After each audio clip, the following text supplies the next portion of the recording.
दोस्तों, आज की वीडियो में हम बहुत ही काम का सॉफ्टवेयर देखने वाले हैं जिसकी मदद से आप कोई भी आईफोन बगैर खोले चेक कर सकते हैं। इस सॉफ्टवेयर को इस्तेमाल करने के बाद आप बहुत आसानी से इस बात का पता लगा सकेंगे कि आईफोन के कौन से पार्ट्स ओरिजिनल हैं और कौन से पार्ट्स चेंज हो चुके हैं। उसके अलावा आप ये भी देख सकेंगे कि आपके आईफोन के कौन से पार्ट्स ठीक काम कर रहे हैं और कौन से पार्ट्स खराब हो चुके हैं। तो बगैर कुछ देर किए इस सॉफ्टवेयर को डाउनलोड करते हैं और देखते हैं कि ये कैसे काम करता है। जो सॉफ्टवेयर हम डाउनलोड करने जा रहे हैं उसका नाम है 3U Tools। आपने अपना ब्राउजर ओपन करना है और सर्च इंजन में टाइप करना है 3U Tools। सर्च रिजल्ट्स में आपके पास 3U Tools की वेबसाइट आ जाएगी। आपने उसे ओपन करना है और 3U Tools का सॉफ्टवेयर डाउनलोड कर लेना है। साथ ही साथ आपने एप्पल की वेबसाइट पर जाकर iTunes भी डाउनलोड कर लेना है। वैसे तो 3U Tools बगैर iTunes के भी चल जाता है, लेकिन साथ iTunes डाउनलोड करने का फायदा ये होगा कि आईफोन के कंप्लीट ड्राइवर्स इंस्टॉल हो जाएंगे और जब कोई भी आप अपना आईफोन कनेक्ट करेंगे तो वो डिटेक्शन में प्रॉब्लम नहीं करेगा। इन दोनों सॉफ्टवेयर्स के लिंक्स मैंने डिस्क्रिप्शन में भी इंक्लूड कर दिए हैं, अगर आप चाहें तो आप वहां से भी डाउनलोड कर सकते हैं।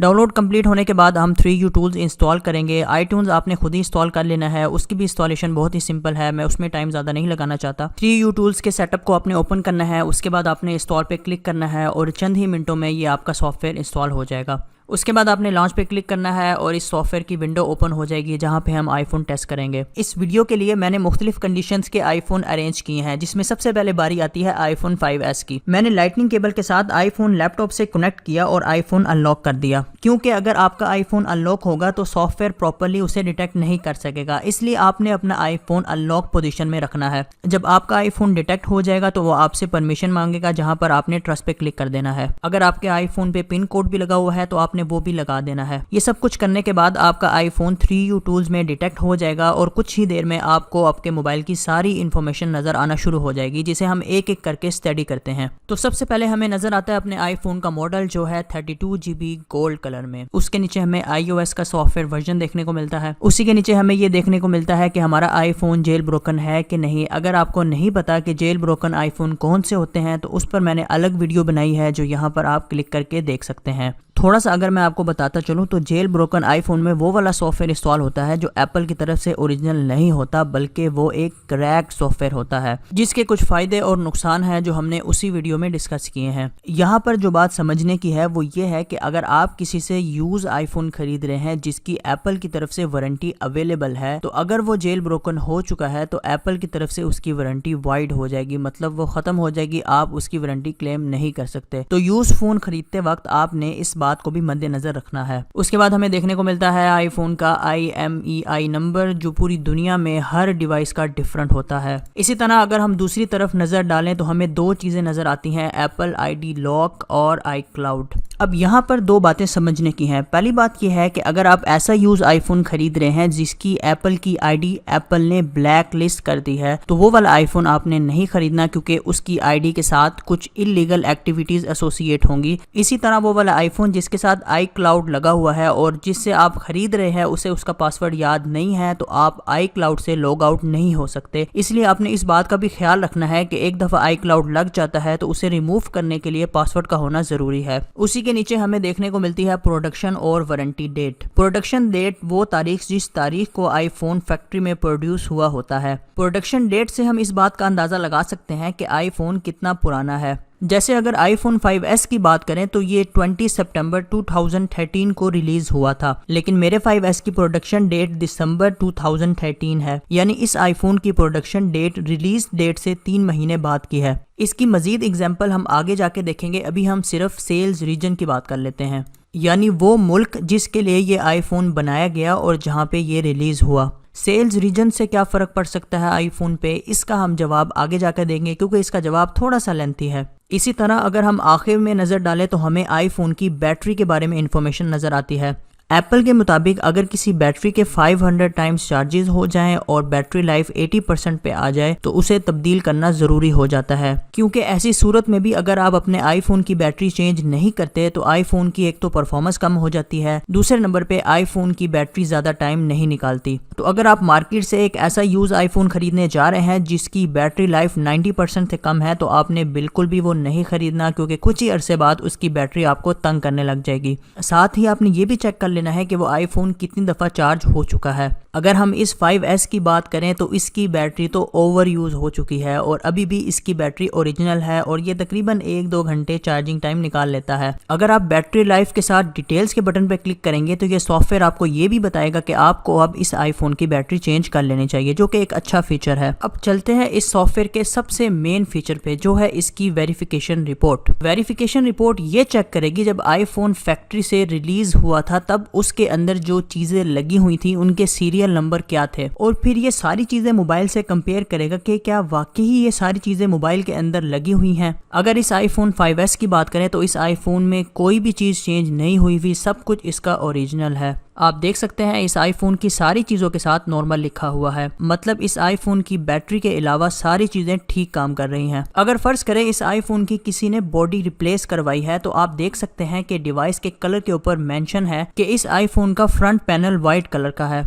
अगर कोई कलर में इशू होता है तो आपको फौरी से पहले पता लग जाएगा कि इस आईफोन की बॉडी की रिप्लेसमेंट हुई है। अब चलते हैं दूसरे आईफोन 5S की तरफ, जो है तो खस्ता हालत में लेकिन अभी भी आखिरी सांसें ले रहा है। तो ये वाला आईफोन 16GB गोल्ड कलर में है। इसी तरह अगर हम इसके प्रोडक्शन डेट की बात करें तो वो 23 मार्च 2014 की है, जो तकरीबन रिलीज डेट से 6 माह बाद की डेट बनती है। एप्पल की तरफ से आईफोन 5S की प्रोडक्शन 21 मार्च 2016 को बंद हो गई थी। तो अगर आप कोई यूज आईफोन 5S खरीदना चाहते हैं तो आपने कोशिश करनी है कि उसकी प्रोडक्शन डेट लाजमी देख लेनी है, उससे आपको आइडिया हो जाएगा कि आईफोन की एज कितनी है। वैसे तो आईफोन 5S एक पुराना फोन है लेकिन अभी भी आप इसे कुछ कामों के लिए इस्तेमाल कर सकते हैं। अब बात करते हैं बैटरी लाइफ की, जो कि खतरे की घंटी बजा रही है। अगर आप गौर करें तो यहाँ पर लिखा हुआ है कि आईफोन की बैटरी लाइफ 100% है और ये सिर्फ 37 दफा चार्ज हुआ है, जिसका मतलब ये है कि इस आईफोन की बैटरी चेंज हो चुकी है। अब हम वेरिफिकेशन रिपोर्ट को चेक करते हैं और देखते हैं कि इसमें कौन कौन से पार्ट्स सही काम नहीं कर रहे। तो ये देखें इस आईफोन की काफी ज्यादा चीजें मसाइल का शिकार हैं और सॉफ्टवेयर की तरफ से भी हमें वार्निंग देखने को मिलती है कि ये आईफोन पहले से खुला हुआ है। इसी तरह अगर बैटरी के सीरियल नंबर की बात करें तो वो आपस में मैच नहीं हो रहे, जिसका मतलब ये है कि इस आईफोन की बैटरी चेंज हो चुकी है। इसी तरह अगर बैक कैमरे की बात करें तो हमें उस पर भी एक इंडिकेशन मिलती है कि वो डैमेज हो चुका है। इसी तरह इस आईफोन के फिंगरप्रिंट की बात करें तो वो भी मसाइल का शिकार है। यहाँ पर जो हमें बात समझ आती है वो ये है कि इस आईफोन में जितनी भी चीजें ओरिजिनल हैं लेकिन वो खराब हो चुकी हैं, इस सॉफ्टवेयर ने उनकी भी निशानदेही कर दी है। अब हम रियल में इस आईफोन को चेक करते हैं कि देखते हैं कि जो सॉफ्टवेयर ने हमें बातें बताई हैं क्या वो वाकई ही ठीक हैं या गलत हैं। अब मैं इस आईफोन का बैक कैमरा ओपन करता हूं तो देखता हूं कि वो बिल्कुल ब्लैंक है, मतलब वो वाकई ही डैमेज हो चुका है और होम बटन दबाने से भी इस आईफोन पे कोई असर नहीं हो रहा, मतलब इसका टच आईडी भी डैमेज हो चुका है। अब चलते हैं तीसरे फोन की तरफ, जो है आईफोन 6s प्लस। ये आईफोन मेरा नहीं बल्कि मेरे एक फ्रेंड का है जो स्पेशली मैंने इस वीडियो के लिए अरेंज किया है। मेरे फ्रेंड ने ये iPhone 6s plus Saudi Arabia से ब्रांड न्यू मंगवाया था और अभी भी ये फोन 100% ठीक काम कर रहा है और इसमें कोई इशू नहीं आया। लेकिन जब हमने इस आईफोन को सॉफ्टवेयर के साथ लगाया तो हम हैरान रह गए। पहली बात जो हमने नोट की वो ये थी कि इस आईफोन का सेल्स रीजन यूनाइटेड किंगडम था, हालांकि ये आईफोन सऊदी अरेबिया से ब्रांड न्यू परचेज किया गया था। यहाँ पर मैं आपको एक बात बताता चलूं कि सऊदी अरेबिया और दुबई से आने वाले आईफोन में आप फेस टाइम एप्लीकेशन नहीं चला सकते। फेस टाइम एप्पल की तरफ से एक वीडियो कॉलिंग ऐप है जो बहुत ज्यादा मशहूर है। दूसरी अच्छी बात इस आईफोन की ये थी कि इसकी प्रोडक्शन डेट रिलीज डेट से तकरीबन 2 साल बाद की थी।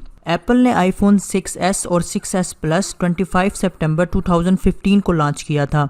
उस हिसाब से इस आईफोन की प्रोडक्शन डेट काफ़ी आगे की है, जो कि एक खुशाइन बात है। इसी तरह इस आईफोन की अगर बैटरी की बात की जाए तो उसकी परफॉर्मेंस काफ़ी अच्छी रही है, क्योंकि 860 मरतबा चार्ज होने के बावजूद भी इस आईफोन की बैटरी लाइफ 85% पर रही है। अब देखते हैं कि इस आईफोन की वेरिफिकेशन रिपोर्ट हमें क्या बताती है। वेरिफिकेशन रिपोर्ट के मुताबिक इस आईफोन के सारे पार्ट्स ओरिजिनल हैं और कोई भी चीज़ इसके अंदर चेंज या रिप्लेस नहीं हुई। लेकिन एक चीज़ ऐसी है जिसका मेरे दोस्त को भी नहीं पता था, वो ये है कि ये आईफोन रिफर्बिश्ड है। अगर आपको भी नहीं पता कि रिफर्बिश्ड आईफोन कौन से होते हैं तो उस पर मैंने एक अलग वीडियो बनाई है जिसे आप यहाँ पर क्लिक करके देख सकते हैं। अगर थोड़ा सा मैं आपको बताऊं तो रिफर्बिश्ड आईफोन वो आईफोन्स होते हैं जो कस्टमर्स की तरफ से एप्पल को किसी भी वजह से रिटर्न किए जाते हैं। तो एप्पल कंपनी रिफर्बिश्ड आईफोन को कम कीमत में मार्केट में दोबारा लेकर आती है, जिस पर 1 साल की वारंटी भी देती है। रिफर्बिश्ड आईफोन एप्पल से खरीदने में कोई इशू नहीं है, लेकिन बाज औकात दुकानदार रिफर्बिश्ड आईफोन ब्रांड न्यू बना कर बेच रहे होते हैं। तो आपने इस बात को मद्देनजर रखना है कि अगर आप किसी जानने वाले से आईफोन मंगवा रहे हैं तो आपने ये सॉफ्टवेयर इंस्टॉल करवा कर आईफोन की मुकम्मल डिटेल्स हासिल कर लेनी है। जब आपको 100% तसल्ली हो जाए तब ही आपने आईफोन खरीदना है। अब बात करते हैं मेरे पर्सनल आईफोन XS की। तो सबसे पहले बात करेंगे इस आईफोन की प्रोडक्शन डेट की, जो कि इसकी रिलीज डेट से 1 साल बाद की है, यानी समझ लीजिए ये बिल्कुल फ्रेश पीस है। इसी तरह 2021 10 फरवरी तक इस आईफोन की हमें वारंटी डेट देखने को मिलती है। और आखिर में अगर हम इस आईफोन की वेरिफिकेशन रिपोर्ट की बात करें तो हमें कोई भी इशू देखने को नहीं मिलता। और आप देख सकते हैं कि इस सॉफ्टवेयर की तरफ से इस आईफोन को 100% स्कोर मिला है। तो यहाँ तक हमारे फोन का चेकअप कंप्लीट होता है। अब बात करते हैं आखिरी चीज की। इस वीडियो के स्टार्ट में मैंने आपसे कहा था कि हम लोग आईफोन के सेल्स रीजन की एंड पे बात करेंगे, तो चलें अब थोड़ी सी उस पे बात कर लेते हैं। जैसे इस आईफोन का सेल्स रीजन जापान है और जापान से खरीदे गए किसी भी फोन का आप शटर साउंड बंद नहीं कर सकते, यानी ये वाली आवाज